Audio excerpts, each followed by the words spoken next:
Bienvenue sur Leadershift, le podcast qui fait bouger votre leadership. Bonjour, c'est Vincent, bienvenue dans un nouvel épisode de Leadershift. Cette semaine, nous allons parler d'executive coaching, de coaching exécutif. Pourquoi diable parler de ce sujet-là ? Eh bien, parce que le coaching se développe, il y a de plus en plus de coachs sur le marché, et j'aimerais vous aider à distinguer le coaching exécutif des autres formes de coaching. Alors, on va déjà définir ce qu'est le coaching exécutif.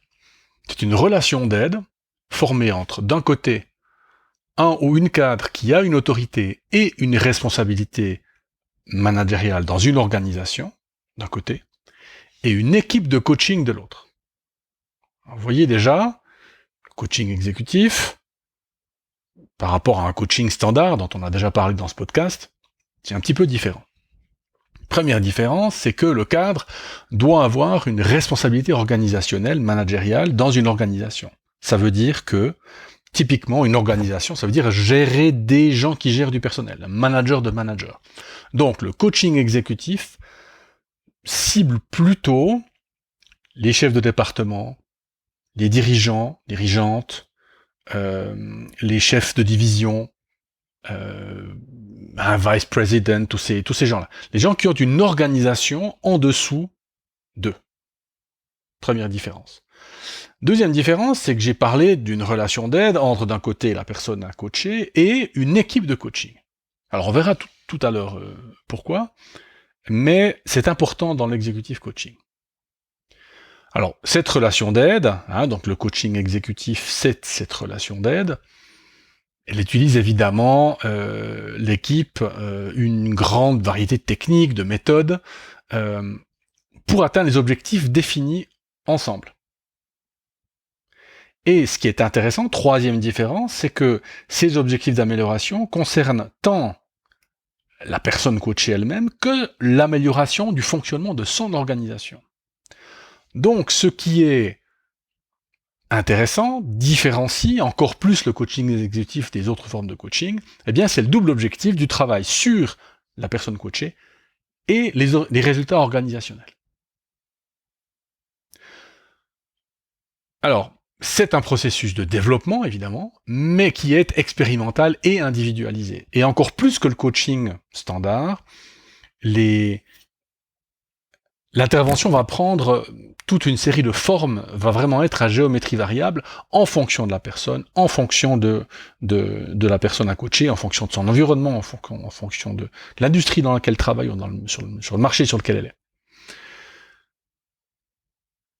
Vous voyez que vous savez peut-être le tiroir caisse qui commence à fonctionner, parce que vous dites, bon, équipe de coaching, plusieurs types d'interventions, géométrie variable, donc c'est pas packagé, donc ça coûte cher. Bah oui, le coaching exécutif coûte cher, mais pas parce que c'est pour des chefs, donc ça coûte cher. C'est parce que l'impact de cette personne, si vous voulez, sur son organisation est extrêmement important. Donc il faut mettre absolument tous les moyens à disposition pour que l'organisation et la personne puissent changer. Alors, du coup, pourquoi est-ce qu'il faudrait faire un coaching exécutif ? Alors, première chose, les cadres, je vais parler de cadres ou d'exécutives, ou de personnes à coacher, tout ça, ce sont des synonymes dans le cadre qui nous occupe ici. Donc les cadres ont besoin d'un développement continu. Mais le problème, c'est qu'à ces niveaux-là, souvent, les horaires complètement fous, les croyances personnelles que finalement le coaching c'est pour les faibles, sont souvent des raisons qui sont très populaires pour pas s'engager dans ce genre de processus. Deuxièmement, le développement personnel, le développement de la personne, exige une prise de conscience de soi qui est importante, qui fonctionne souvent avec le feedback.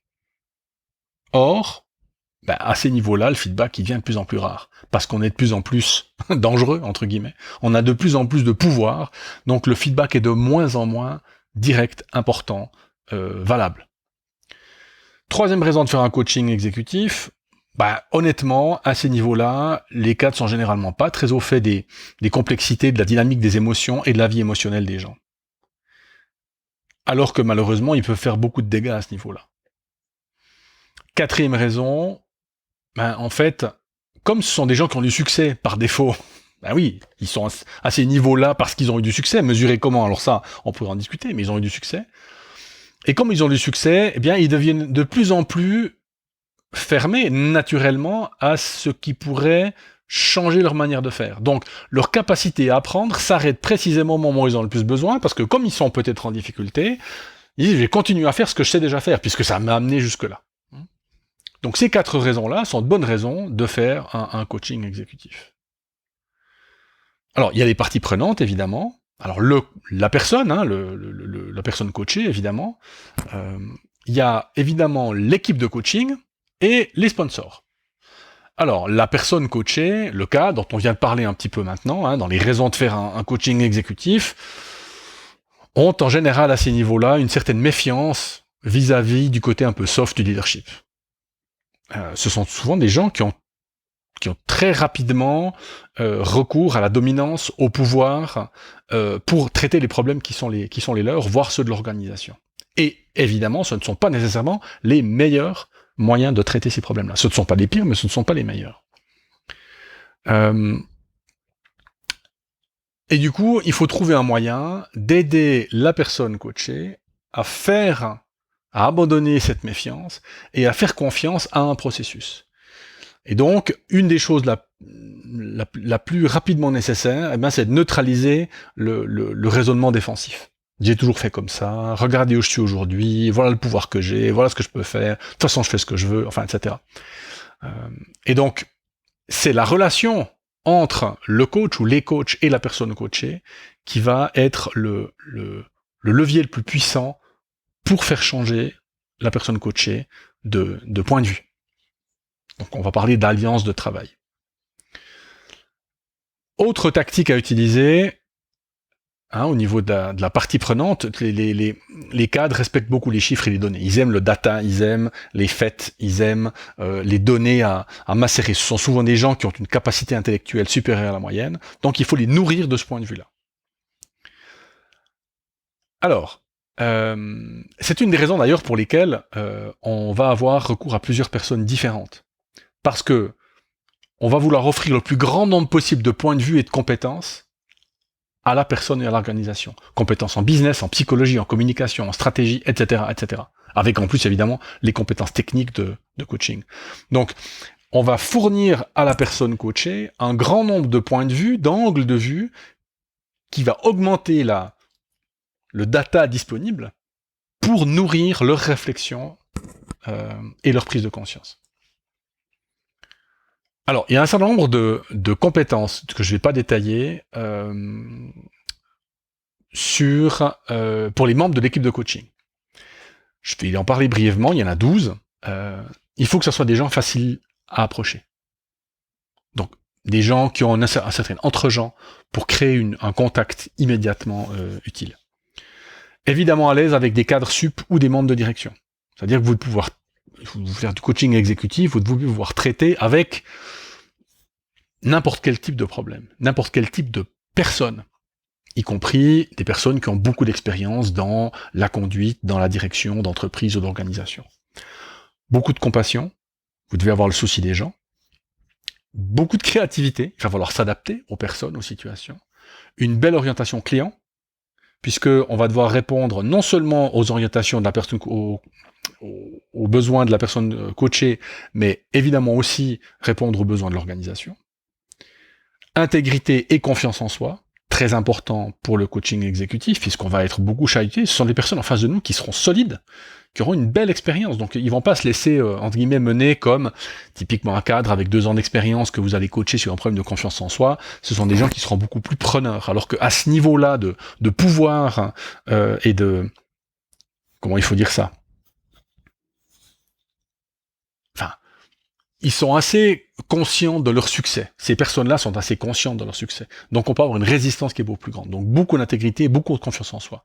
Une puissance intellectuelle nécessaire pour matcher la leur, évidemment. Un bon sens des relations humaines, avec toutes sortes de personnes. Très très forte capacité d'écoute, évidemment.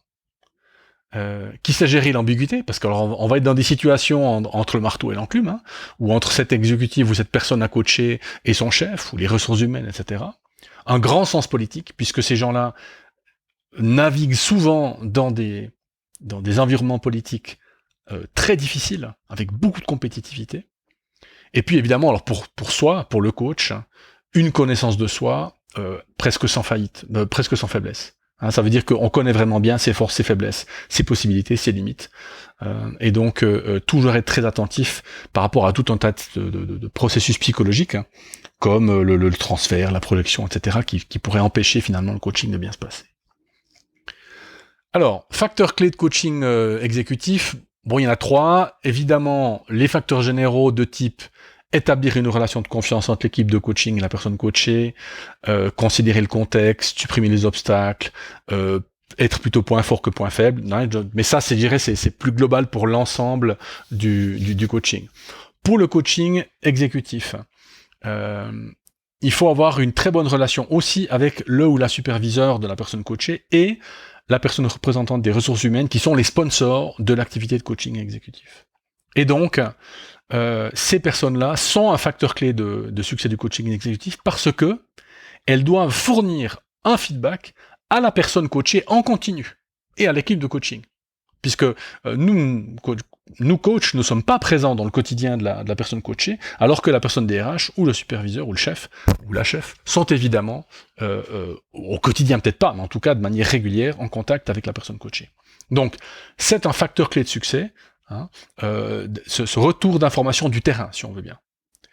Et puis le dernier facteur clé de succès du coaching exécutif, c'est pas le moins important, c'est l'adhésion au coaching exécutif par la personne coachée. C'est-à-dire s'assurer avant que la personne coachée va avoir l'énergie et les ressources nécessaires à consacrer au coaching, en particulier au niveau du temps, mais pas seulement. Aussi une vraie envie de progresser et de se remettre en question. Et si une ou l'un de ces deux critères, donc le temps et l'envie, ne sont pas présents, le coaching exécutif ne va pas servir à grand-chose. Alors, on peut commencer une intervention de coaching en essayant, au travers de l'intervention finalement, de convaincre la personne que l'exécutif coaching va servir à quelque chose, mais il faudra être prêt à s'arrêter assez vite. Alors, comment ça se déroule ? Alors, bon, en général, évidemment, le coaching est provoqué par la personne qui a le problème, hein, donc la personne coachée va chercher elle-même de l'aide, mais pas nécessairement. Ça peut aussi être un appel de la hiérarchie ou des ressources humaines. Les deux sont possibles. En général, structuré en 6 étapes, qu'on verra tout de suite, et limité dans le temps, alors en général entre 5 et 15 sessions, et sur un minimum de 6 mois et un maximum de 24 mois. Vous voyez qu'au-delà de 24 mois, enfin de 12 ou de 24 mois, on a des relations qui sont plus vraiment des relations de coaching, on a quasiment des relations de partenariat à durée à long terme, ce qui n'est pas bon pour la personne coachée, puisqu'on introduit des mécanismes de... comment est-ce qu'on appelle ça ? Des mécanismes de dépendance. Et ça, alors, en tant que coach, on y est très très sensibilisé, puisque ce n'est pas le but. Hein. Le but, c'est que la personne coachée puisse d'elle-même finalement assumer et assurer les nouveaux comportements. Alors, 6 étapes. Première étape, analyse initiale des besoins. Très important, toute une série de questions auxquelles il faut répondre avec les sponsors et la personne coachée. En particulier, 3 questions fondamentales. Quels sont les impératifs organisationnels ? Quels sont les facteurs de réussite du rôle occupé par la personne coachée au sein de l'organisation ? Et quelles sont les exigences comportementales pour atteindre ces facteurs de réussite. Il y a ensuite une série de questions clés aux sponsors, pour clarifier la valeur et l'objectif du coaching exécutif, et puis évidemment une série de questions clés à la personne coachée pour évaluer la fameuse adhérence au processus de coaching. Première étape. Deuxième étape, la phase de contractualisation, hein, l'accord, qui doit être trouvé sur certains sujets, notamment la composition de l'équipe de coaching, la durée et la structure de base du processus de coaching, quelles données seront redonnées à l'organisation et quelles données seront tenues confidentielles pour la personne coachée,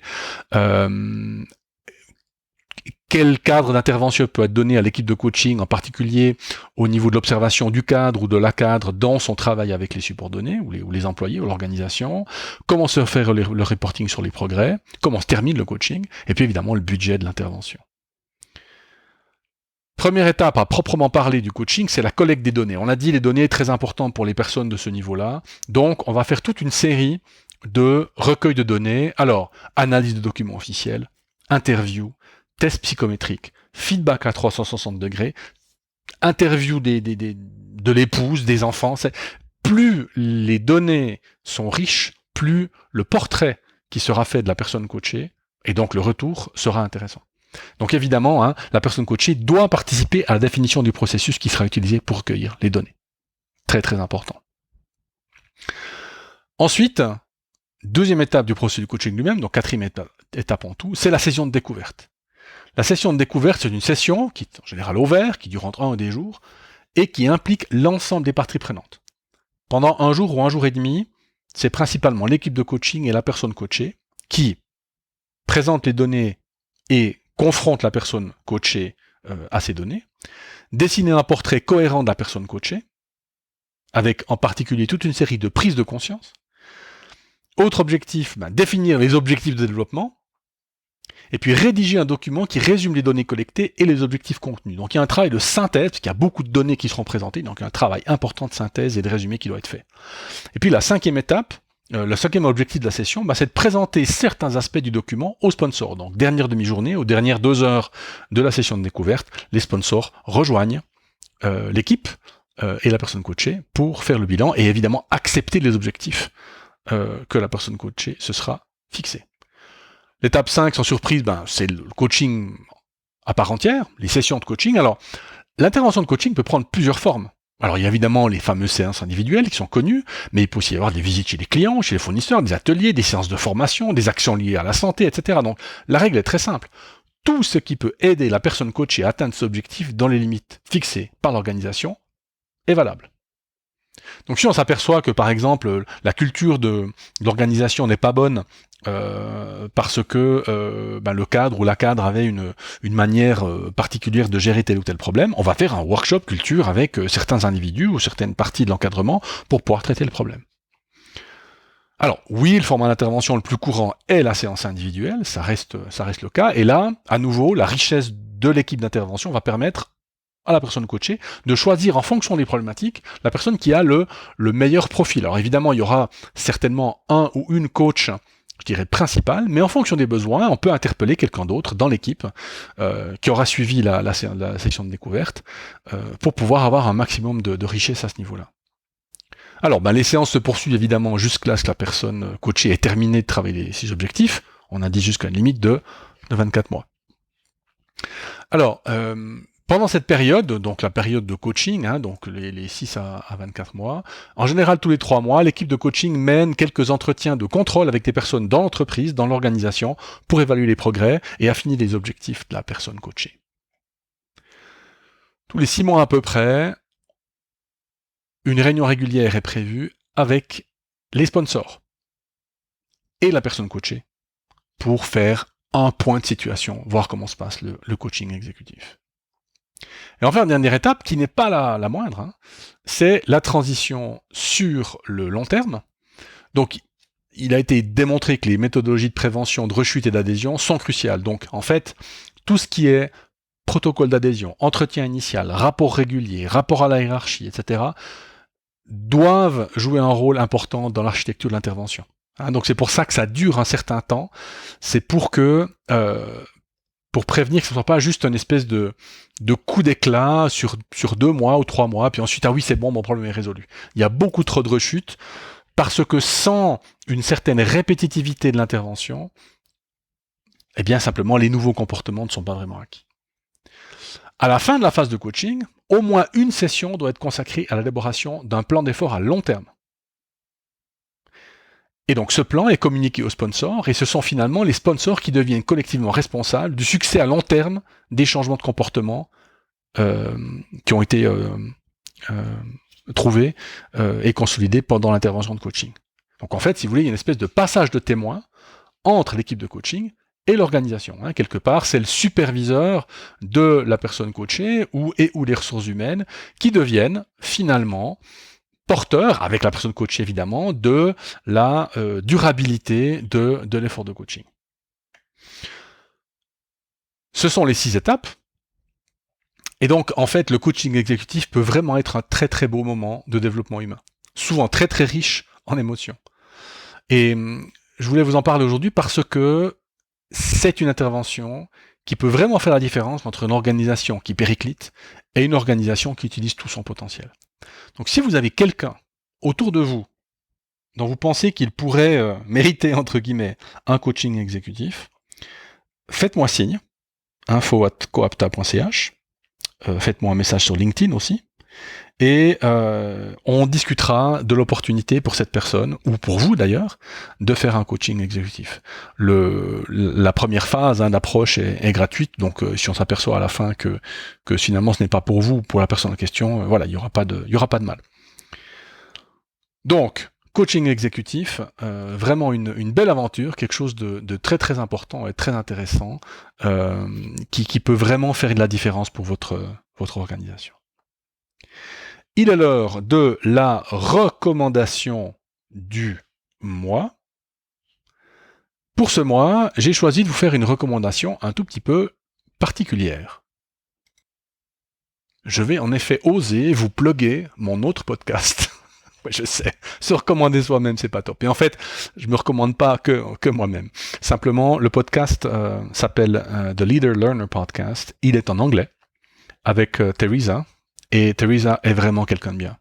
Et c'est quelqu'un qui a une capacité d'écoute, de réflexion absolument hors du commun. Et donc, j'aimerais vraiment que vous puissiez écouter quelques-uns des épisodes. On vient de commencer, je crois qu'on est à 9 épisodes, donc ça vient de démarrer.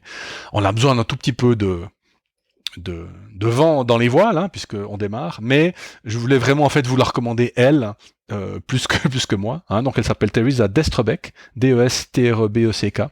En fait, son business est centré autour des cercles de lecture de livres avec des leaders. Donc elle organise des cercles de lecture.